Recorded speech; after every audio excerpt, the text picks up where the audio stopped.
China's rise, resurgence of Russia, increasing silence of Eurasia in global politics, emergence of middle powers, and growing role of the global South are some of the prominent features of this transitional phase. In essence, major power contestation on the one hand and increasing agency of multiple new actors on the other present an incredible mix of challenges and opportunities for statecraft everywhere. Ladies and gentlemen, amidst the global turbulence and transformation, Pakistan is charting a forward-looking course as a confident and self-assured nation, resolutely safeguarding its sovereignty and territorial integrity and shouldering its obligations as a responsible member of the international community, both as a middle power and a key member of the global South. Pakistan is contributing to the worthy causes of peace and security as well as sustainable development. A strategic and constructive engagement with the world community has been pivotal for ensuring a secure and prosperous future for Pakistan. By the grace of Almighty Allah, our global profile continues to improve and rise. Distinguished ladies and gentlemen, the mettle of a nation was tested again recently, with India's unfounded allegations following the Pahalgam attack and its unprovoked aggression in May 2025. Pakistan swiftly retaliated to the Indian escalation with a quid pro quo plus response, which is the new normal set by Pakistan if India insists on its dangerous notion of limited war under the nuclear threshold. Ladies and gentlemen, the outcome of this 4-day war has once again underscored the reality that India can neither intimidate nor coerce Pakistan. New Delhi must therefore rethink its present holistic and misguided policies that threaten peace and undermine security in South Asia. Pakistan also remains determined to protect its rights and entitlements under the Indus Waters Treaty. We firmly reject attempts by India to weaponize water in pursuit of its narrow geopolitical objectives. India's illegal and unilateral action of putting the treaty in abeyance has no validity. Pakistan will continue to mobilize all relevant international and legal fora to highlight India's violations of international law and the treaty's provisions. We have made very clear in the National Security Committee meeting on 24th of April that any would be considered as an act of war. Pakistan will not allow India to hold its 240 million people hostage to hydro-terrorism. Ladies and gentlemen, Pakistan values the efforts of all friendly countries, including the United States, Kingdom of Saudi Arabia, UAE, Turkey, that resulted in preventing further escalation between India and Pakistan and putting the ceasefire in place. Going forward, it is essential to consolidate the ceasefire, institute a reliable crisis management mechanism, and develop confidence-building measures that would help stabilize the regional security situation. Ladies and gentlemen, beyond conflict management, moving towards dispute resolution is indispensable. Pakistan remains committed to peaceful and cooperative relations with all its neighbors, including India. We believe in peace, but with dignity and honor, and on the basis of mutual respect and sovereign equality. It is our considered view that sustainable peace in South Asia remains contingent on a just and lasting solution of Jammu and Kashmir dispute in accordance with the UN Security Council resolutions and the wishes of the Kashmiri people. Ladies and gentlemen, Pakistan also believes that time has come to reimagine regional cooperation in South Asia and our extended neighborhood. The negative impulses of dominance and hegemony have long stymied this process and made SAARC dysfunctional. A region instead needs a positive spirit of solidarity, mutually beneficial collaborations, and shared prosperity. South Asian countries can constitute groups with viable geometry on issues from economy to technology to connectivity. Bangladesh, China, and Pakistan have recently formed a trilateral mechanism to promote cooperation in a broad range of areas of common interest. Like we already have a trilateral between China, Pakistan, and Afghanistan mechanism. Further, such mechanism can be envisaged with other South Asian states based on the principles of common interest, mutual benefit, and win-win mutual cooperation. Distinguished participants, Pakistan remains profoundly concerned about the recent developments in the Middle East. We condemned Israel's completely unjustified aggression against Iran, as well as the attack on Iranian nuclear facilities by the United States. These actions, representing a highly dangerous escalation, have been in violation of the UN Charter and the international law. Pakistan has consistently supported Iran's legitimate right to self-defense under the Charter. We appreciate the constructive and pragmatic approach that Iran adopted in finding a negotiated solution to the nuclear issue. The US-Israeli actions seriously undermined the long-standing norms of interstate behavior and exposed the entire region to a conflagration of potentially unimaginable consequences. Pakistan has welcomed the announcement of the ceasefire between Iran and Israel. We stress again that all the relevant parties must constructively engage and resolve all outstanding disputes peacefully through dialogue and diplomacy. Ladies and gentlemen, Israel's genocidal war against Palestinians in Gaza continues to be a stain on the conscience of humanity.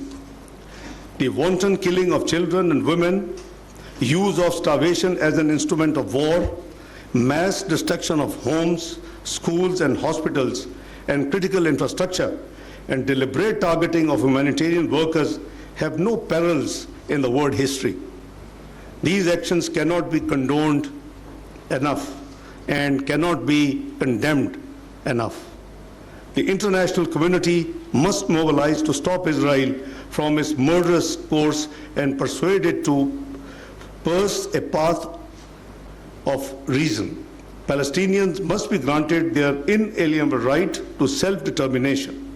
Pakistan reiterates its unwavering support for the Palestinian people and calls for the establishment of a viable, independent and contiguous Palestinian state with pre-1967 borders and Al-Quds al-Sharif as its capital. Pakistan has consistently supported this position all along, and we continue to actively pursue it at the United Nations, OIC, and other international forums. We believe there can be no peace in the Middle East without justice for the Palestinians. Ladies and gentlemen, in recent months, we have purposefully made serious efforts to reset Pakistan-Afghanistan relations on a positive trajectory. My 19th of April 2025 visit to Kabul and the China-Pakistan-Afghanistan trilateral ministerial meeting on 20th of May in Beijing paved the way for a qualitative change. Among other things, we agreed to upgrade our diplomatic representation to ambassadorial level and extend CPAC to Afghanistan. We believe that a peaceful, stable, united and prosperous Pakistan is in Pakistan's vital interest. Having made serious efforts in Afghanistan's interest, it is a legitimate expectation that the Afghan interim government would take all necessary steps to ensure that Afghanistan soil is not used for terrorism against any state, including and particularly Pakistan. Ensuring this is in Afghanistan's own interest, as it will strengthen their internal security and improve their relations with neighbors, principally Pakistan. If the interim Afghan government works with complete sincerity and wholeheartedly, the fruits of our economic cooperation efforts for regional integration. Connectivity would be enormous, for which Pakistan is making serious efforts globally. Not only the people of Afghanistan will benefit tremendously, but also the dividends of shared prosperity would extend to Central Asia and beyond. Ladies and gentlemen, while I have shared Pakistan's perspective on some of the major hotspots globally, our overall foreign policy remains proactive and result-oriented. The Pakistan-China all-weather strategic cooperative partnership continues to scale down and scale up wherever it is necessary to the new heights or new lows. Our long-standing ties with the United States are expanding in both scope and substance. And the relationship with Russia is growing into a partnership deemed vital by both sides. We are fruitfully engaged with European Union, Japan and ASEAN, forging stronger collaboration with Turkey, Saudi Arabia, UAE and other partners in the Gulf and the Islamic world, developing an enhanced partnership with Africa and meaningfully reaching out to the Latin America. One of the core principles guiding this foreign policy of Pakistan approach is accentuating Pakistan's pivot to geoeconomics. I have been personally speaking the thrust on economic diplomacy right from day one I joined the Foreign Office as part of our fundamental reorientation of the Foreign Ministry. Enhancing trade, promoting foreign investment, attracting remittances and technology flows, and forging development partnerships are among the highest priorities of this present government. In this way, foreign policy becomes the most important instrument to protect and promote Pakistan's economic interests and to substantially contribute to the process of national development. Ladies and gentlemen, the other core principle in the external dimension is our abiding commitment to international law, United Nations Charter, and the UN-centered multilateralism.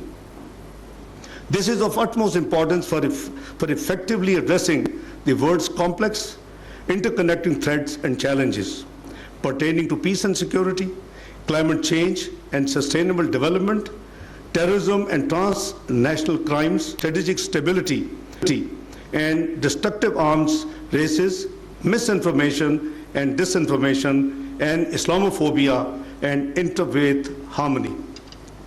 As an elected member of the UN Security Council for the years 2025-2026 term, Pakistan is actively engaged on all these issues and making practical contributions. Serving on this high table is indeed a unique honor, and I reassure you that Pakistan will remain a strong proponent of peace, international legality, justice, and collective solutions to the common problems. We would become and make all humble efforts to become the voice of the voiceless and the power of the powerless. With these words, I congratulate the ISSI on its Foundation Day celebration again this year and thank them for providing the opportunity to share my thoughts with this august gathering. This platform has been pivotal in countering false narratives and promoting Pakistan's perspectives. I wish the Chairman Board of Governors, the Governors and the Director General and the entire faculty all the best in the future endeavors, and there's a great contribution as the Director General shared with us. They have compiled 5 books on a very key areas. With these words, I thank you very much and thank you for your patience listening. Pakistan Zindabad. नायब वज़ीर आज़म व वज़ीर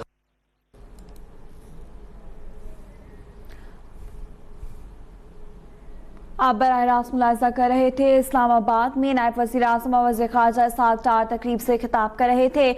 उनका कहना था कि पाकिस्तान को मशरिक़ वस्ता के हालिया वाक़यात पर गहरी तशवीश है। पाकिस्तान ईरान के खिलाफ इसराइली जारियत की मज़म्मत करता है। हम ईरान के हक़ दिफ़ा की भरपूर हिमायत करते हैं। नायब वज़ीर आज़म इशक़ डार का मज़ीद कहना था कि इसराइल और ईरान के दरमियान जंग बंदी का खैर मकदम करते हैं। इसराइल फ़लस्तीनियों की नस्ल कुशी के मज़मूम मंसूबे पर पर अमल पैरा है।